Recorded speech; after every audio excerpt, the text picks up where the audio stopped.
రాష్ట్ర వ్యాప్తంగా మాజీ ముఖ్యమంత్రి జగన్మోహన్ రెడ్డి గారు ఇచ్చిన పిలుపు మేరకు ప్రభుత్వ మెడికల్ కళాశాల ప్రైవేటీకరణని తక్షణమే విరమించుకోవాలని డిమాండ్ చేస్తూ ఒక ప్రజా ఉద్యమం కొనసాగుతుంది.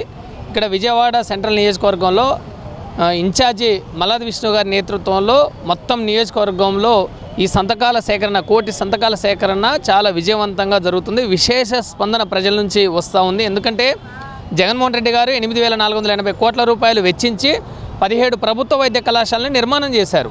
అందులో 2023-24 విద్యా సంవత్సరంలోనే 5 కళాశాలలు తరగతులు ప్రారంభమయ్యాయి. ఇంకో 2 సిద్ధమయ్యాయి. పాడేరు, పులివెందుల సిద్ధమయ్యే నాటికి చంద్రబాబు నాయుడు ముఖ్యమంత్రి అయిన తర్వాత వాటిల్లో 50 సీట్లు వద్దని నేషనల్ మెడికల్ కౌన్సిల్కి లేఖలు రాశారు. ఒక రాష్ట్రానికి మెడికల్ కాలేజీ, మెడికల్ సీట్లు వస్తుంటే వద్దని లేఖ రాసి విద్యార్థులకి ద్రోహం చేసి అన్యాయం చేసిన ముఖ్యమంత్రి ఎవరైనా ఉన్నారంటే ఈ దేశంలో అది ఏకైక ముఖ్యమంత్రి నారా చంద్రబాబు నాయుడే. కూటమి ప్రభుత్వం మెడికల్ కళాశాలని పప్పు బెల్లాల్లాగా తన బినామీలకు దోచిపెడతా ఉంది. అంటే నారా లోకేష్, చంద్రబాబు నాయుడు కార్పొరేట్, ప్రైవేటు వర్గాలకి పెద్దపీట వేస్తూ ఉన్నారు. ప్రజాధనంతో నిర్మాణమైన ప్రభుత్వ మెడికల్ కళాశాలని ప్రైవేటు వాళ్ళకి ఇస్తే ప్రైవేటు వాళ్ళు లాభాపేక్ష లేకుండా ఆ కళాశాలని నిర్వహిస్తారా?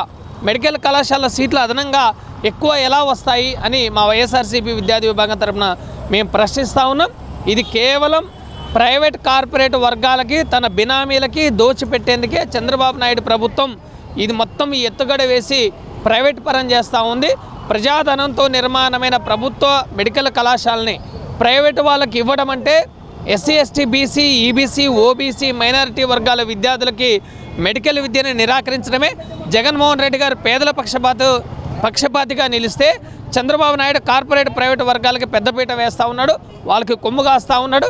ఈరోజు ప్రభుత్వ మెడికల్ కళాశాల ఏర్పాటైతే దానికి అనుబంధంగా ప్రభుత్వ ఆసుపత్రి వస్తుంది. ప్రభుత్వ ఆసుపత్రిలో ఎక్స్రే నుంచి మొత్తం స్కానింగ్ వరకు రకరకాల వైద్య పరీక్షలు ఉచితంగా నిర్వహించబడతాయి.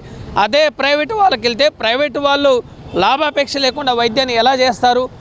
ఈరోజు పేద వర్గాల వాళ్ళు ఆసుపత్రికి, కార్పొరేట్ ఆసుపత్రులకు వెళ్ళి వైద్యం చేయించుకునే పరిస్థితి ఈ రాష్ట్రంలో లేదు. అందుకే పార్లమెంటు పరిధిలో ప్రభుత్వ మెడికల్ కాలేజీ ఉండాలని జగన్మోహన్ రెడ్డి గారు భావించి ఈ కళాశాలను ఏర్పాటు చేస్తే ఈ ప్రభుత్వం ప్రైవేటు వర్గాలకి అప్పచెప్తా ఉంది. ఇకనైనా ప్రైవేటీకరణ ఆపాలని మేము డిమాండ్ చేస్తున్నాం. లేని పక్షంలో నవంబర్ 25వ తారీఖు తర్వాత జగన్మోహన్ రెడ్డి గారి నేతృత్వంలో గవర్నర్ని కలిసి ఈ కోటి సంతకాల సేకరణ ప్రతుల్ని అందజేసి రాష్ట్ర వ్యాప్తంగా ఈ ప్రైవేటీకరణని ఆపే విధంగా ఒత్తిడి తీసుకొస్తాం.